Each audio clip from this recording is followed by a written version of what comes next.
அனைவருக்கும் வணக்கம். தமிழக சட்டமன்ற தேர்தலில் அமோக வெற்றி பெற்று தமிழகத்தினுடைய புதிய முதலமைச்சராக பொறுப்பேற்றிருக்கக்கூடிய தமிழக வெற்றி கழக தவேக தலைவர் விஜய் தன்னுடைய தேர்தல் அறிக்கையில் குறிப்பிட்டிருந்த மிக முக்கியமான வாக்குறுதிகளை நிறைவேற்றக்கூடிய வகையில் முதற்கட்ட பணிகளை ஆரம்பிச்சிட்டார் அப்படின்னே சொல்லணும். அதாவது மகளிருக்கு மாதந்தோறும் நிதியுதவி வழங்கக்கூடிய இந்த ஒரு திட்டத்தை அவர் தேர்தல் பிரச்சாரத்தின் பொழுதே அறிவித்திருந்தார். அதாவது மதிப்புமிகு மகளிர் திட்டம் அப்படின்ற ஒரு செயல் வடிவம் பெற தொடங்கி இருக்குன்னே சொல்லணும்.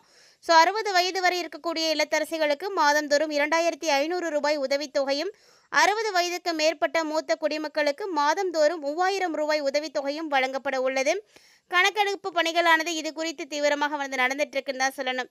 இந்த திட்டத்தினுடைய பயண தகுதியுள்ள அனைத்து பெண்களும் பெறுவதை உறுதி செய்யக்கூடிய பொருட்டு மாநிலம் முழுவதும் பயனாளிகளை கண்டறியக்கூடிய பணி பார்த்தீங்கன்னா இன்னையிலிருந்து அதிகாரப்பூர்வமாக நடக்க ஆரம்பிச்சிருக்கு. அதுலேயும் குறிப்பாக 60 வயது வரை இருக்கக்கூடிய பெண்களுடைய விவரங்களை சேகரிக்கக்கூடிய முதற்கட்ட பணிகள் இப்போ ஆரம்பிச்சிருக்காங்க. ஸோ சமீபத்தில் நடந்து முடிந்திருக்கக்கூடிய 2026 சட்டமன்ற தேர்தலில் தவேக தலைவர் தன்னுடைய தேர்தல் அறிக்கையில் பல்வேறு அதிரடி திட்டங்களை அறிவித்திருந்தார். அதில் ஒன்று தாங்க மகளிர் நலனுக்காக அறிவிக்கப்பட்ட இந்த 2500 ரூபாய் உதவித்தொகை திட்டம். இந்த ஒரு திட்டம் பார்த்தீங்கன்னா பொதுமக்களிடையே பெரும் வரவேற்பு பெற்றது அப்படின்னே சொல்லணும். தற்போது ஆட்சி பொறுப்பேற்ற சில நாட்களிலேயே அந்த வாக்குறுதியை செயல்படுத்த முதலமைச்சர் விஜய் உத்தரவிட்டுள்ளது ரொம்பவே குறிப்பிடத்தக்க ஒரு விஷயம். ஸோ கண்டிப்பாக சொன்னதை செய்வோம் அப்படின்ற மாதிரி தன்னுடைய அடிப்படையில் பயனாளிகளுக்கு வங்கி கணக்கில் இதையெல்லாம் செலுத்துறதுக்கான தீவிர பணிகளானது ஆரம்பிச்சிருக்காங்க. ஸோ அது மட்டும் இல்லாமல் இது வரைக்கும் நீங்கள் மகளிர் உரிமை தொகை வாங்காமல் இருக்கீங்க அப்படின்னா கண்டிப்பாக தற்போது எடுக்கக்கூடிய கணக்கெடுப்பில் கண்டிப்பாக நீங்களும் அப்ளை பண்ணுங்கள். இது வரைக்கும் கிடைக்காதவர்கள் இருந்தாலும் கண்டிப்பாக அந்த டைமில் அப்ளை பண்ணுங்கள், நிச்சயம் கிடைக்கும். ஸோ அதுக்கு பார்த்தீங்கன்னா கண்டிப்பாக கேஸ் இணைப்புகள் வச்சுருக்கணும், முக்கியமாக ரேஷன் கார்டு இருக்கணும். ஏன்னா ரேஷன் கார்டு அட்டைதாரர்களுக்கு மட்டும்தான் இந்த ஒரு உரிமை தொகையானது கிடைக்கும். கண்டிப்பாக ரேஷன் கார்டு இல்லாதவங்களாம் ரேஷன் கார்டு அப்ளை பண்ணி வாங்கிக்கோங்க. ஸோ இப்போ எடுக்கக்கூடிய கணக்கெடுப்பில் நீங்கள் ஜாயின் பண்ணிட்டீங்க அப்படின்னா கண்டிப்பாக 2500 ரூபாய் மாதம் தோறும் தவறாமல் உங்களுடைய வங்கி கணக்கில் சேரும். இந்த திட்டங்கள் பார்த்தீங்கன்னா கடந்த ஆட்சியிலே இருந்தது. அதாவது திமுக ஆட்சியின் பொழுது கலைஞர் மகளிர் உரிமை தொகை, புதுமை பெண், தமிழ் புதவன், காலை உணவு திட்டம், விடியல் பயணம் உள்ளிட்ட பல முக்கியமான நலத்திட்டங்கள் திமுக தலைவர் முன்னாள் முதல்வருமான ஸ்டாலின் அவர்கள் அமல்படுத்தி இருந்தார். இந்த திட்டத்தின் மூலமாக பார்த்தீங்கன்னா லட்சக்கணக்கான பயனாளிகள் பயனடைந்திருந்தாங்க. ஸோ இந்த சூழ்நிலையில் தமிழகத்தில் ஆட்சி மாற்றம் ஏற்பட்டிருக்கக்கூடிய நிலையில் கடந்த திமுக ஆட்சியில் கொண்டு வந்த மக்கள் நலத்திட்டங்கள் நிறுத்தப்படுமோ அப்படின்ற ஒரு சந்தேகமும் கேள்வியும் மக்கள் மனதில் எழுந்திருந்தது. அதே நேரம் திமுக ஆட்சியில் கொண்டு வந்த மக்கள் நலத்திட்டங்களை நிறுத்தாமல் தொடர்ந்து நடைமுறைப்படுத்த வேண்டும் அப்படின்னு திமுக தரப்பில் தவேக அரசுக்கு தொடர்ந்து கோரிக்கைகளானது வைக்கப்பட்டிருந்தது. குறிப்பாக குடும்ப பெண்களுக்கு ஒவ்வொரு மாதமும் 15ஆம் தேதி வங்கி கணக்குகளில் ரூ. 1000 வழங்கப்படும் கலைஞருடைய உரிமை தொகை திட்டம் நிறுத்தப்படுமோ அப்படின்ற ஒரு கேள்வியானது எழுந்தது. ஸோ அதன்படி பார்த்தீங்கன்னா கலைஞர் மகளிர் உரிமை தொகை திட்டத்தின் கீழே இன்னைக்கு 15/5/2026 1000 ரூபாய் கிடைக்குமா அப்படின்னு நிறைய பேர் எதிர்பார்த்துட்டு இருந்தாங்க. ஸோ இந்த குடும்ப பெண்கள் எதிர்பார்த்து கொண்டிருக்கக்கூடிய வேளையில் முதல்வர் ஜோசப் விஜய் தலைமையிலான தமிழக அரசு ஒரு புதிய முக்கிய அறிவிப்பை வெளியிட்டிருக்காங்க. அதாவது கலைஞருடைய மகளிர் உரிமை தொகை மட்டும் கிடையாதுங்க. ஸோ மக்கள் நலனுக்காக திமுக அரசில் கொண்டு வந்த அனைத்து விதமான நலத்திட்டங்களும் தொடர்ந்து செய்யப்படும் அப்படின்ற ஒரு அறிக்கை கொடுத்திருந்தாரு. அது மட்டும் இல்லாமல் மகளிருடைய கலைஞர் உரிமை தொகையானது மறுசீரமைப்பு செய்ய அரசுக்கு உரிய கால அவகாசம் தேவைப்படும் அப்படின்னும், மே மாதத்திற்கு உண்டான உரிமை தொகை விரைவில் வரவு வைக்கப்படும் அப்படின்னு தெரிவிக்கப்பட்டிருந்தாரு.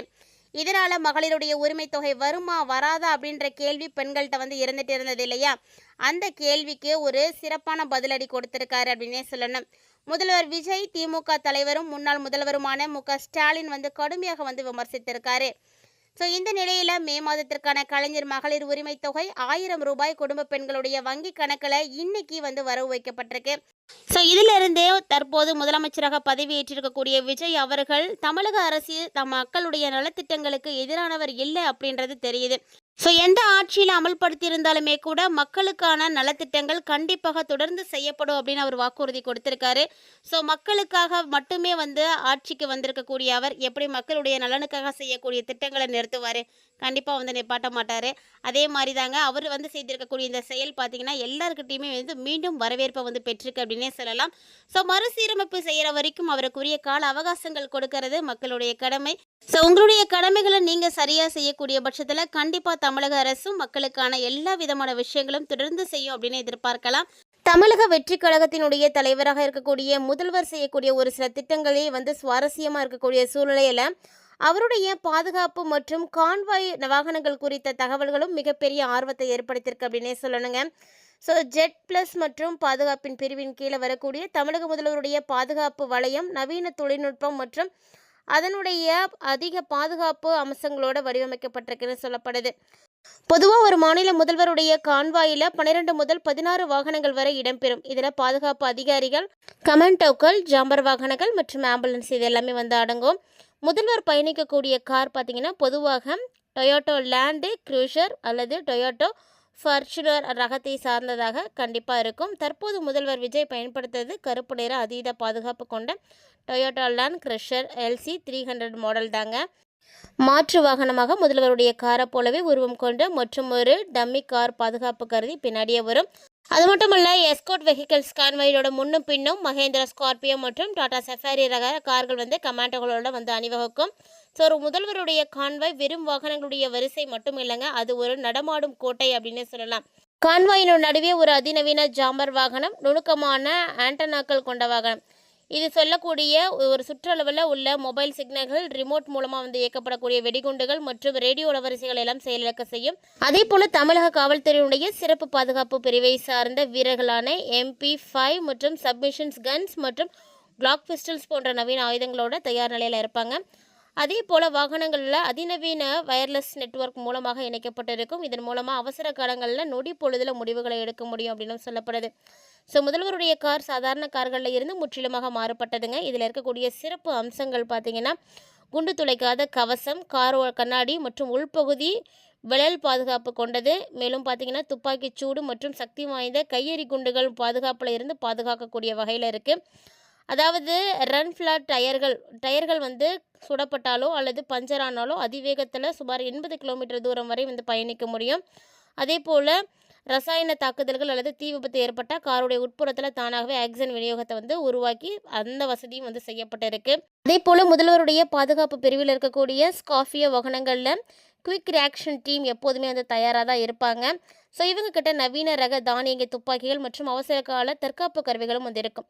இந்த தமிழகத்தினுடைய புதிய பொறுப்பாளராக முதல்வராக பொறுப்பேற்றிருக்கக்கூடிய விஜய் மக்கள் கூட்டத்தை அதிகமாக சந்திக்கக்கூடியவர் அப்படின்றதுனால அவருடைய பாதுகாப்பு வளையம் முன்னாடி விட இப்போ இன்னுமே பலப்படுத்தப்பட்டிருக்கு. ஸோ சிஎம் உடைய காரில் இருக்கக்கூடிய சிறப்பு அம்சங்கள் பற்றி எல்லாம் நீங்கள் தெரிஞ்சிட்டு இருப்பீங்க. இனிமேல் ஒரு சில ரகசிய அம்சங்கள்லாம் இருக்குது. ஸோ அது வெளிப்படையாக தெரிவிக்கப்படுறது கிடையாது, ஏன்னா அவருடைய பாதுகாப்பு கருதி. ஸோ இருந்தாலுமே கூட இவருடைய கார் பார்த்தீங்கன்னா இந்தியாவினுடைய பாதுகாப்பான கான்வாய்களில் ஒன்றாக திகழுது அப்படின்னே சொல்லலாங்க. மேலும் இது மாதிரி சுவாரஸ்யமான அரசியல் அப்டேட்ஸ் நீங்கள் உடனுக்குடன் தெரிஞ்சுக்கணும்னு நினைக்கிறீங்கன்னா நம்ம சேனலை சப்ஸ்கிரைப் பண்ணிட்டு ஃபாலோ பண்ணிக்கோங்க.